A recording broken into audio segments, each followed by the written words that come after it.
Hi, my name is Max, and today we will talk about how to get to the top of Google search and increase your sales leads. Our guest today is Richard Conway, who is the CEO and founder of Pure SEO Ltd. Welcome to the show for business owners, proudly brought to you by easyfreight.co.nz. They help businesses to get to the top of Google search. Starting with $200 budget in 2011, the company has grown from being a one-man band into a 68-person company across 5 offices. Richard writes a monthly article on digital marketing for major New Zealand publications. He has also recently written a book about search engine optimization, which we will link in the notes. If you want to learn more about other business growth tips, then make sure you subscribe to this channel, and you can ask any questions in the comments below. Richard, would you like to add anything else about yourself or your company? Cool. No, as you said, started Pure SEO shortly after I arrived in New Zealand. Didn't know anyone and had to grow it using digital marketing. So quite happy to share whatever's worked for us. I've been following you for a while, and Richard, I've noticed you've been featured in many New Zealand major news websites, NPR, New Zealand Herald. How did you manage to get that much attention? Did you have to pay to be featured, or how does it work? So when I started the business, I didn't know anybody in New Zealand. I was a new immigrant, and so I had to kind of get out and be noticed. I'm not naturally someone who likes to be front and center, but I read Losing My Virginity by Richard Branson, and he did lots of sort of stunts to get front and center, and because he couldn't afford big marketing. Yeah, I've done various. I've used PR agencies. I've sent stuff to journalists directly, and over the years I've created connections, and people have then approached me and started to get me to write stuff. And what do you write at the moment? Well, what's the biggest demand from small business owners? So currently I write a monthly column for New Zealand Business Magazine. That's around SEO, digital marketing and entrepreneurship. I also write a monthly coaching column for M2 and M2 Women magazine. And that's just sort of tips around how to get higher on search, how to do digital marketing and running a business. And talking about tips how to be on top of the Google search engine, can you please give us a couple of examples what some of your clients did to get some real results? Yeah, I'll actually give you a cool example that I saw yesterday from our own website. So if you type into Google My Business Listing, which is a Google product, what we've done is you type it in, you get our website comes up with something called a featured snippet. So it comes up position 0 on Google above position 1. Then you get Google position 1 and we're position 2 organically. And that's something called featured snippets. What you've got to do to appear in a featured snippet, it's like an answer within the search results, is you've got to make sure that you're answering questions that people might ask. You can go to websites like Ask the Audience to get ideas of questions to answer, and then you structure it properly when you write the HTML code. So it could be using lists, paragraphs, headings, H1, H2. You make sure everything's structured properly, and then Google will decide whether it will put your website as the answer. I hear that you are saying that businesses have to be active, publish articles on the internet to be noticed by Google. From your experience, is it better nowadays to, say, publish 1 article a week, 4 articles a month, or better concentrate on a big, long article once a month? So statistics and our own experience has shown that an article length should be around 2,000 words, sort of minimum, for Google to really value it highly. And so that's long form content. You don't want something that's really short. It's better to put out less content and more valuable content than it is to just put stuff out because you think you need to. And a good way that people can do that in an efficient manner is they can spend one day just doing loads of keyword research and finding keywords that their target market is searching for, but they don't have the content on their website. And then they can plan out for 12 months in advance what they're going to write each month or what they're going to write each week. And that way they don't have to think, well, it's the beginning of the week, what am I going to write about? They've actually done all the research in advance, and so they've plotted it out for the year. So it makes it much easier, because you think a lot of businesses struggle with, oh, what am I going to put out? Do the keyword research, and that should dictate what you put out. as a business owner, I've done the keyword research. I know what I'm gonna write about, but I'm not an expert. I'm not a copywriter. What do you advise to people like this, small business owners? How should they approach this task? So it depends. One of the things that Google looks for in content is known as EATS, that's expertise, authority, and trust. The authority aspect of it is around editorial authority, so spelling, punctuation. So that's important to get that right. However, if you're selling something, you're likely to be an expert in your field and you're likely to be able to have that knowledge. So if you're not comfortable creating the copy for your website, so your language skill may not be great, it's good to maybe get down all that information and then employ a copywriter, which it doesn't have to cost a fortune, to then put that in something that's really easy to read and understand. And Richard, also heard some examples where people can employ people to record their voice. So they don't have to actually type all these answers. They don't have to write all these articles. 2,000 words could be a daunting task. So they can speak to like a smartphone for, I don't know, 5 to 10 minutes and then transcribe it. Is it one of the ways people can write articles? Yeah, absolutely. A lot of the stuff I do, I sit down with our copywriters. We've got 8 full-time copywriters in the office, and I sit down and I sort of explain what I want and regurgitate the information, and they put it into copy for me. So absolutely, it's a good idea. The other thing is what people can do. You need to have Google Analytics installed on your website. It's totally free. Once you put that content out and you've shared it on social media and you've tried to amplify it, you need to look at what content's actually resonating with people and see what they're doing on those pages, because that will give you an insight into what's working and what's not, and will shape future efforts. And just as an aside, content doesn't necessarily have to always be text content. It could be video, it could be a podcast, it could be an interactive infographic. There's all sorts of different types of content. You've got to think all Google cares about is giving users what they want. If your customer would engage with an infographic better than they would with text, if that's your kind of customer, then create content for your customer. So is there one better than the other, say video, audio, or text? Is one performing better in 2019? So it's an interesting one, because Google can't really read a video, although it owns YouTube, which is the second biggest search engine in the world. With video, what we like to do is we like to actually put a transcript under, so have the words under so that Google can understand the content within it. But at the moment, text is easier to rank for. However, we're going through an evolution at the moment where more and more video is being easier to produce and consumed online. And so I think importance of video is only going to increase. I see. And how much money a small business owner should budget for if they want to just start and get some results? So do you mean from an SEO perspective or from a video perspective? Say, what's the most effective, say, text, right? Yeah. So if you remove that, create the text. But what's really important is there's something called meta tags on a web page. You've got a meta title tag, which appears at the top of the browser, and it's like the single most important thing for Google to understand what that page is about. Now, making sure that meta title tag is properly constructed is massively important.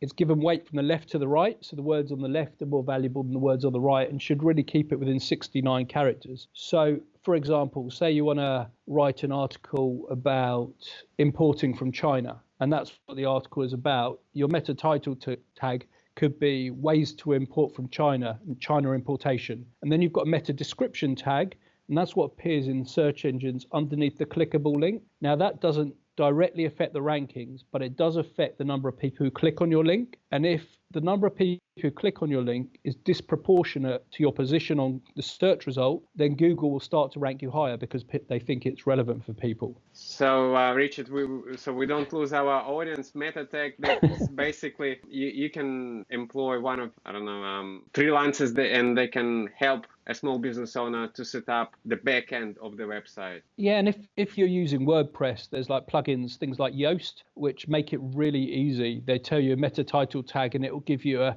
green, orange, red if you're in the character limit. most CMSs will have the ability to put that, and the title tag and the description should be unique for every page and should relate to the content on that page. What are the most common mistakes that you see small business owners make in New Zealand? So there's several. So one is not doing the title tag. A lot of people will have home or their brand name in the title. Well, it's arguably your most valuable real estate on your website. And if you've got home on it, well, you're never going to rank for the term home. If you've got your brand name in it, well, you're going to rank number one for your brand anyway. So it's a missed opportunity. The other is going for design over content. You get some web pages where there's no content, there's no text on the homepage and things. And so it's very difficult for Google to understand that. If you think, you or me look at a website, immediately we'll recognize the logo in the top left-hand corner. Google doesn't look at things in that way. It can't look at a web page and know that it's a logo in the top left corner.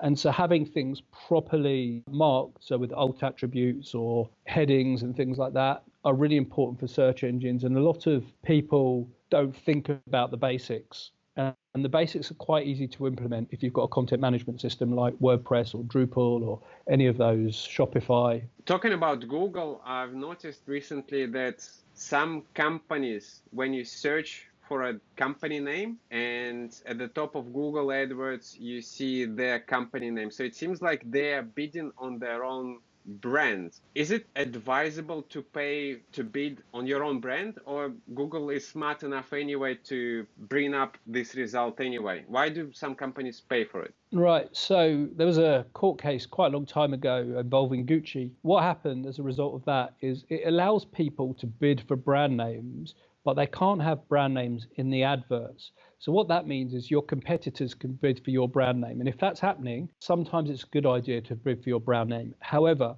if nobody's bidding for your brand and you're number one organically, then it's a waste of money throwing it. But a lot of agencies will try and get you to bid for your brand name because it shows massively high click-through rates. It artificially inflates the figures. Personally, we have to bid for our brand name as Pure SEO because we got loads of competitors bidding for our brand name. Most of our clients, we tell them not to bid for their brand name because their competitors aren't bidding for it. Some clients, in bigger clients, we've actually got them to approach their competitors that are bidding for their brand and ask them to stop and create a truce. And that's also works because ultimately you're going to rank number one. You're going to have the Maps listing, the Google My Business listing. You're paying for no reason. Talking about money, we have a question from Alona who is asking, so how much? Hey, Alona.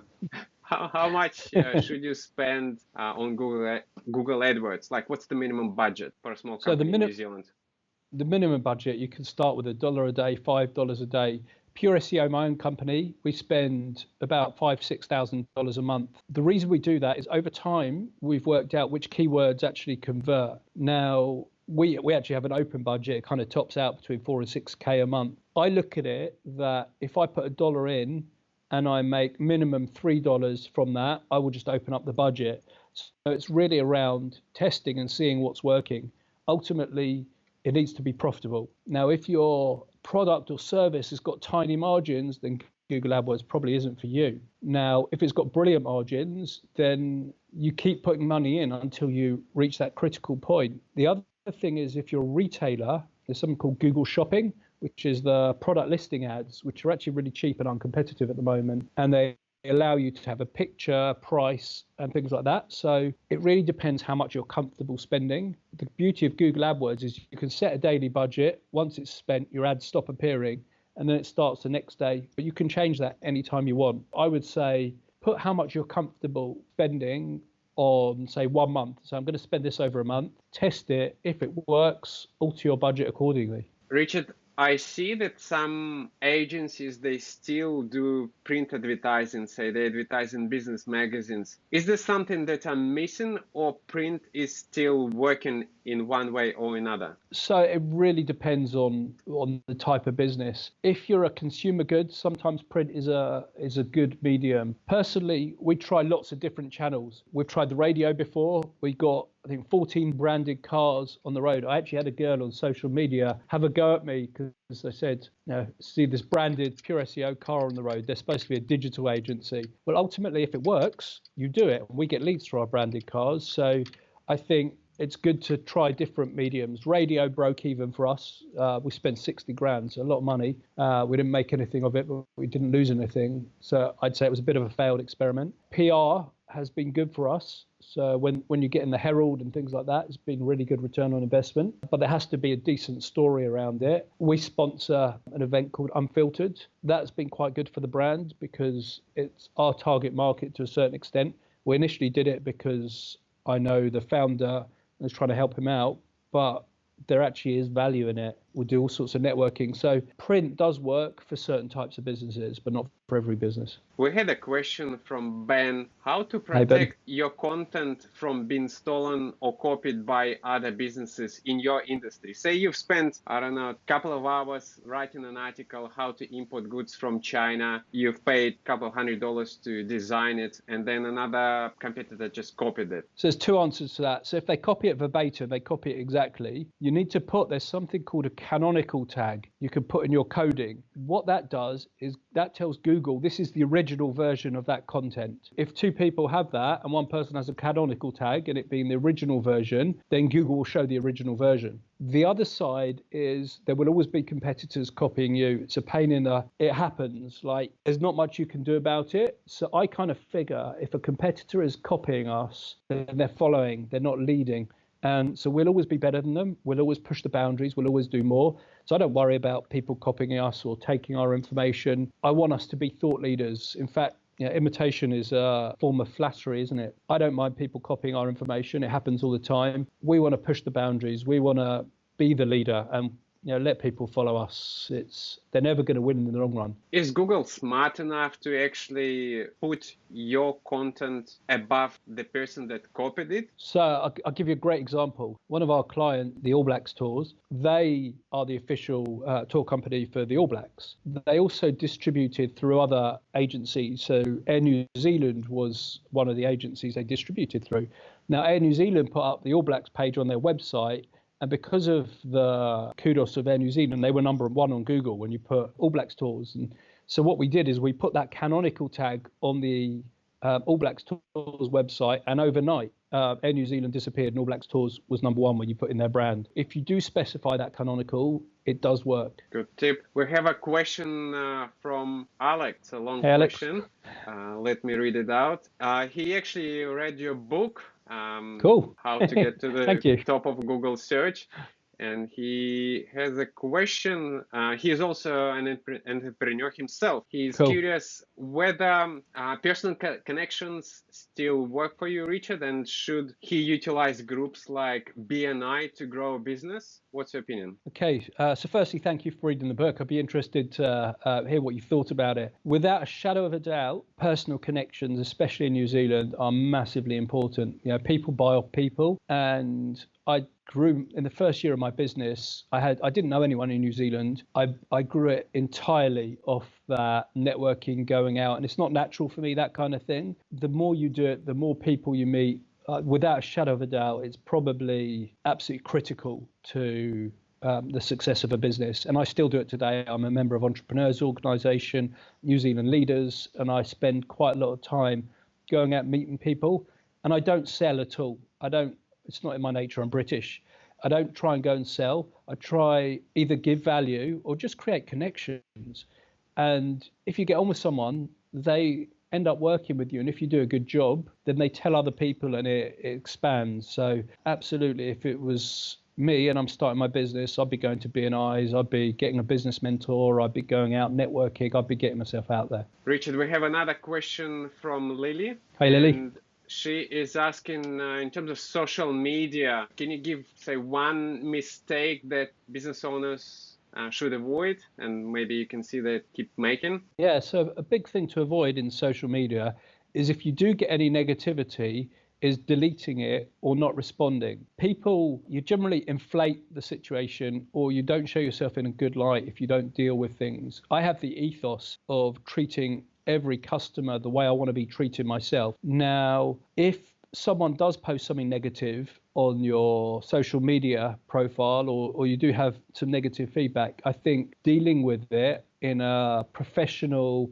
polite and good manner publicly shows yourself in a good light, and it actually shows the way you conduct business. Fair enough if you want to move it offline, you say, look, can we discuss this? Give me your contact details. But I'm definitely of the opinion that you should never delete them. You should, unless there's profanity, you should deal with it in an open and transparent manner. I've noticed that myself as well. When you reply to comments, it's also good for algorithm, because people will be notified in the social media and they will come back to this post. Yep. You may even start some conversation and it will bump up your social media in the ranks. So that's a good advice. 100% agree. I have another question. Yep, keep going, Richard. I'll tell you one other thing. I think 2019 is probably the year of LinkedIn.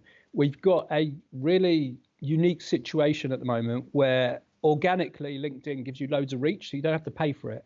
Now, that's not always going to be the case. You know, once they get a certain, they'll start to monetize it. But at the moment, you get lots of free reach through LinkedIn. And so I would suggest that people over the next 6, 12 months, just keep using it until that value, like it has with Facebook, sort of reduces. 100% agree. I think LinkedIn is a hidden gem, because like on Facebook, on the same video content, you can have only 100 views. For a sec. I was saying that on Facebook, if you publish the same video, you could have 100 views, and on LinkedIn, you could have 1,000 views. It really works. Richard, we have another question from Joanna. She's asking, hey, Joanna, how would you recommend she would ensure her SPA, I'm not sure what does SPA stand for, is indexed by Google? So SPA is a single page application. So that's a website that's basically one page, but it shows loads of pages. It sort of generates it. So it's probably the most complicated area of SEO, and there's very few companies that are able to do it. It's probably too complicated to get into on this, but I would say using something called server-side rendering is probably the answer, but it's a massively complex thing. And we're going to see more and more websites being built on SPAs because coders love it because it's very neat. It's massively complex, and it's a case-by-case basis, but in general, server-side rendering. Richard, thank you for your time. How would you like people to find you or read more about you? Cool. As someone mentioned, I recently got asked by Penguin Random House to write a book. So how to get to the top of Google search. It's in every bookshop. So if you're interested in DIYing your SEO, it's a really easy to understand way to do so. Did it for small businesses to help themselves. I'm on LinkedIn. You can go to our website, which is pureseo.co.nz. Contact me on, like I say, LinkedIn or Instagram or something like that. I'm pretty relaxed, so cool. Thank you, Richard. I'll mention everything in the notes. And Richard, appreciate your time and talk to you soon. Hey, thanks for listening, and nice to talk to you, Max. Take care. Cheers. Thank you for watching. In the next episode, we talk to Logan Wedgwood, who is an author and business growth specialist. You will learn how to increase your sales by 3 times and what daily habits to apply to improve your business profits. Click on this video to find it, and make sure you subscribe because more good stuff coming soon.